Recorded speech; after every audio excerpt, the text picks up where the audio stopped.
Hello everyone, how are you all? I hope you all are good. So today again we are going to start our next topic, okay, which is import. Okay, so this is the next chapter. In our last video we had completed internal trade. Okay, internal trade हम लोगों ने क्या करा था, finish कर दिया था.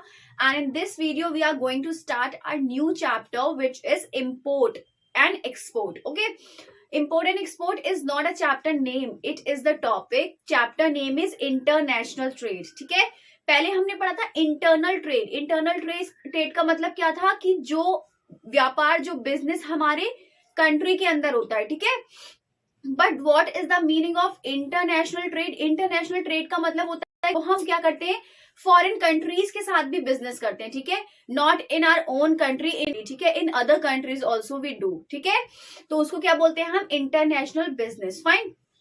Now see meaning of import. Firstly we'll study about import and then later on we'll study about export. ठीक है, now meaning of import. import का मतलब क्या होता है, import, ठीक है, a product or service that is brought into one country from another. ठीक है, मतलब कि या तो कोई प्रोडक्ट या फिर ऐसी कोई सर्विस हम क्या करते हैं, प्रोडक्ट्स को लाते हैं, भेजते नहीं है. जब हम प्रोडक्ट्स को लाते हैं, ब्रॉड की जाती है, ठीक है, बाय की जाती है, उसको हम इंपोर्ट बोलते हैं.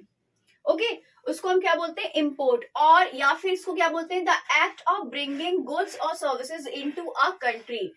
वो काम, वो चीजें, वो गुड्स, वो सर्विसेज लाना कहाँ, अपनी कंट्री में, उसको हम क्या बोलते हैं, इंपोर्ट. ठीक है, I hope you all understood the meaning of import. Now next one is import procedure, which is very important. This is the main part of this chapter. This you have to learn in a sequence, ठीक है, because this is a procedure. आप लोग क्या करते हैं, आप लोग क्या, इसको पॉइंट फर्स्ट पे है, आप लोग कहीं से भी कहीं कोई पॉइंट नहीं ले सकते क्योंकि this is it is in a sequence. ठीक है, ये क्या होगा, एक सीक्वेंस में होता है, आपको सीक्वेंस में ही लर्न करना होता है. फाइन. अब देखिए इंपोर्ट प्रोसीजर के there are so many points, we have 10 points. ठीक है, first one is trade enquiry. What is the meaning of trade enquiry? Enquiry का मतलब क्या होता है, किसी चीज की इंक्वायरी लेना. ठीक है, जैसे कि जो गुड्स हम इंपोर्ट कराना चाह रहे हैं, जो गुड्स हम मंगवाना चाह रहे हैं, उसकी इंक्वायरी लेते हैं हम. ठीक है, कि मतलब कब तक ये गुड्स आ जाएंगे, क्या ये जो गुड्स हमें चाहिए उसकी क्वालिटी वही है, उसकी क्वांटिटी उतनी हो जाएगी, इफ इट इज पॉसिबल. उसके बाद हम क्या करते हैं, नेक्स्ट स्टेप फॉरवर्ड करते हैं. ठीक है, नेक्स्ट स्टेप क्या करते हैं, नेक्स्ट स्टेप पे जाते हैं. पहले हम सारी चीजों की इंक्वायरी करते हैं. जैसे कि अगर हम कभी क्या करते हैं, ऑनलाइन शॉपिंग करते हैं, ठीक है, तो उसमें सारी चीजें पहले हम देखते हैं, रिव्यूज एंड ऑल. अगर हम लोगों को वो चीजें पसंद आती है, उसके आगे ही तो हम नेक्स्ट स्टेप फॉलो करते हैं. ठीक है, बट अगर नहीं आती तो हम लोग वहीं पर क्विट कर देते हैं. तो ऐसे इसमें होता है कि अगर हमें वो प्रोडक्ट पसंद आ रहा है, वो हमारे अकॉर्डिंग सारी चीजें फॉलो कर रहा है, only then we took the next step. ठीक है, so first step is trade inquiry and then next one is procurement of import license.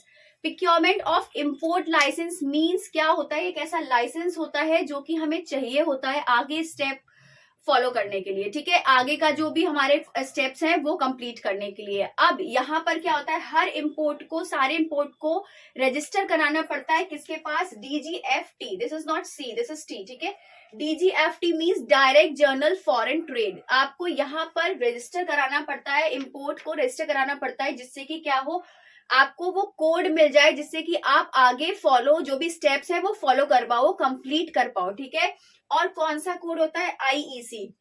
Fine. IEC का मतलब क्या होता है, इंपोर्ट एक्सपोर्ट कोड. ठीक है, इंपोर्ट एक्सपोर्ट कोड को हम बोलते हैं शॉर्ट फॉर्म में IEC.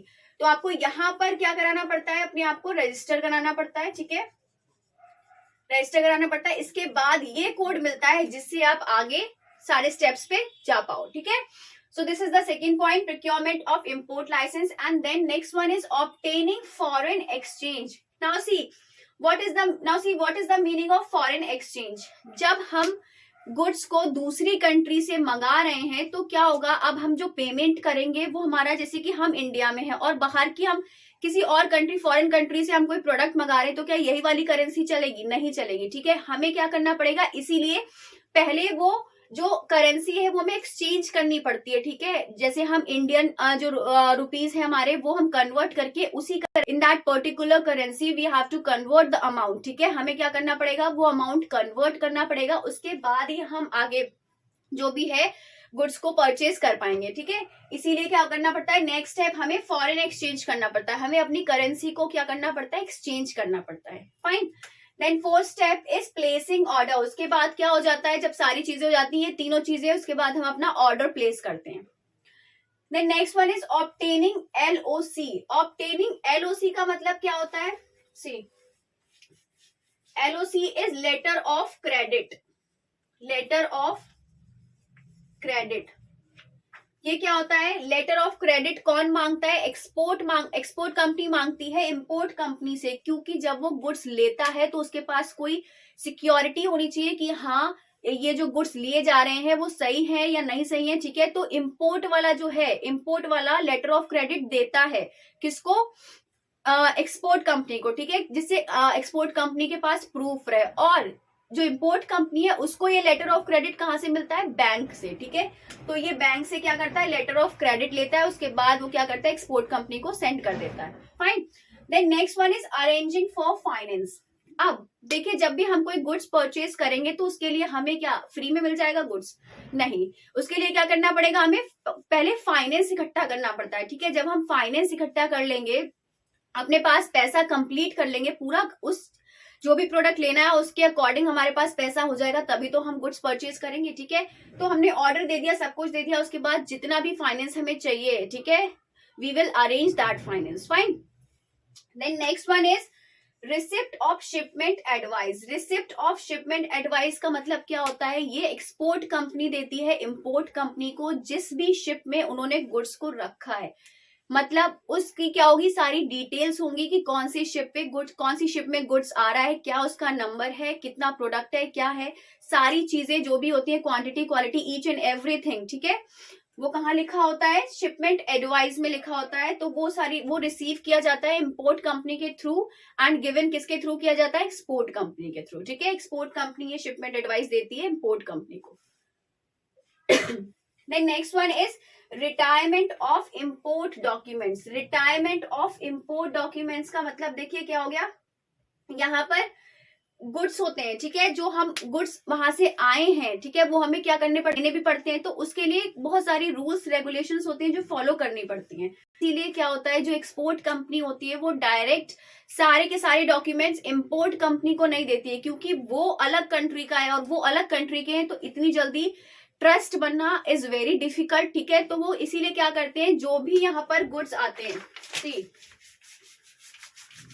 जैसे कि एक्सपोर्ट कंपनी ने गुड्स भेजे, ठीक है, इंपोर्ट कंपनी को, बट एक्सपोर्ट कंपनी जो डॉक्यूमेंट्स देती है वो डायरेक्ट इंपोर्ट कंपनी को नहीं देगी, वो किसको देगी, बैंक को, ठीक है। एक्सपोर्ट कंपनी डॉक्यूमेंट्स बैंक को देगी, और इंपोर्ट कंपनी को कैसे मिलेगा, इंपोर्ट कंपनी जाएगा एक्सपोर्ट कंपनी के बैंक के पास, उसके बाद बिल ऑफ एक्सचेंज देगा, ये बिल्स ऑफ एक्सचेंज देगा। बिल्स ऑफ एक्सचेंज क्या होता है कि जो पेमेंट है वो बैंक को करेगा, उसके बाद ही गुड्स इसको रिलीज किए जाएंगे, ठीक है। तो उसको हम क्या बोलते हैं, बिल ऑफ एक्सचेंज, ठीक है। इंपोर्ट कंपनी पेमेंट करेगा, बैंक इसको बिल्स ऑफ एक्सचेंज देगा, उसके बाद ये शिप जहां पर इसके जो भी प्रोडक्ट है वो वहां ये लेकर जाएगा, उसके बाद ही इसको ये गुड्स क्या करे जाएंगे, दिए जाएंगे, ठीक है। तो इसका मतलब यही होता है रिटायरमेंट ऑफ इंपोर्ट डॉक्यूमेंट्स का। Then next one is arrival of goods. अब इसके बाद क्या हो गया, गुड्स आ गए हैं तो हम लोग ले सकते हैं, लेकिन गुड्स आने के बाद भी चीजें ऐसी होती हैं जो करनी पड़ती हैं, बहुत सारी ड्यूटीज होती हैं जो हमें पे करनी पड़ती हैं, ठीक है। तो उसके बाद देखिए क्या होगा, custom clearance and release of goods. उसके बाद हमें कस्टम क्लियरेंस करना पड़ता है, ठीक है, क्लियर करनी पड़ती है, ड्यूटी फॉलो करनी पड़ती है, उसके बाद ही गुड्स हमें मिलते हैं, ठीक है। तो ये सारे पॉइंट्स हो गए हमारे इंपोर्ट प्रोसीजर के। This is the procedure which is very important, so learn it very nicely, ठीक है। आपको क्या करना पड़ेगा, सीक्वेंस के अकॉर्डिंग ही लर्न करना पड़ेगा। अगर आप सीक्वेंस के अकॉर्डिंग लर्न नहीं करेंगे, एक भी स्टेप आगे पीछे कर देंगे तो बहुत गड़बड़ हो जाएगी, ठीक है, क्योंकि हर चीज क्या है यहाँ पर एक सीक्वेंस, एक पैटर्न, एक प्रोसेस है उसका पूरा, ठीक है। अब देखिए एक इजी तरीका मैं आपको बताती हूँ इसको लर्न करने का। मैं आपको पहले ही बता चुकी हूँ ये चीजें कि जब भी कोई चीज सीक्वेंस में होती है या फिर कोई प्रोसेस होता है या फिर कोई प्रोसीजर होता है तो हम क्या करते हैं, उसके कोड बना लेते हैं, ठीक है। जो भी पॉइंट है, जैसे कि पॉइंट का फर्स्ट लेटर हम देखेंगे, जैसे कि पॉइंट का हम क्या करेंगे, फर्स्ट लेटर देखेंगे, हाँ, ट्रेड, प्रोक्योरमेंट, ऑब्टेनिंग, ठीक है, places like this, will see the first letter of first word, ठीक है। जो भी हम फर्स्ट वर्ड होगा हमारा उसका फर्स्ट लेटर देखेंगे। जैसे इसमें क्या है, टी पहले वाले का, then PO POARRA and C। अब ये तो आपको समझ में नहीं आ रहा होगा कि इतना बड़ा ये है क्या, व्हाट इज दिस एग्जैक्टली, ठीक है। तो हम क्या करेंगे, इसको शॉर्ट शॉर्ट में करके देख लेंगे। जैसे कि हमने 3-3 लेटर अलग कर लिया, 4-4 लेटर अलग कर लिए, ठीक है। तो पहले हम कोड बना के देखते हैं इसका। फर्स्ट हमने क्या बना लिया, TPOPO, ठीक है, TPOPO, then AR and then AC, ठीक है, TPOPO AR एंड AC। और नेक्स्ट कोड, और you can make like TPO POAR and RAC, fine. यहाँ पर R रह गया, I think AR and then RAC, ठीक है। First one is TPOPO, then AR and then REC, and the next one is TPO POR REC, TPO POR REC. Okay, so like this you can make the codes by which you can learn easily, ठीक है। आप लोग क्या करते हैं, कर सकते हैं, कोड्स बना सकते हैं जिसके थ्रू आप लोग लर्न कर सकते हैं, क्योंकि कोड अगर हमारे दिमाग में रहता है तो वो चीजें हमें पॉइंट्स, उसके थ्रू हमें क्या करते हैं, पॉइंट्स एकदम से याद आ जाते हैं। तो इसीलिए क्या करती हूँ, मैं भी ऐसे अपने एग्जाम टाइम में कोड्स लर्न करती थी, तो आप लोग भी क्या करते हैं, कोड्स की तरह से आप लोग क्या कर सकते हैं, लर्न कर सकते हैं। Okay, it will be very easy for you. Okay, so this is all for today. I hope you all understood. Today we had done meaning of import and then import procedure. So this is all for today. I hope you all understood. Then kindly do like, comment, share and subscribe my channel. So then bye bye, take care, have a good day and take a screenshot.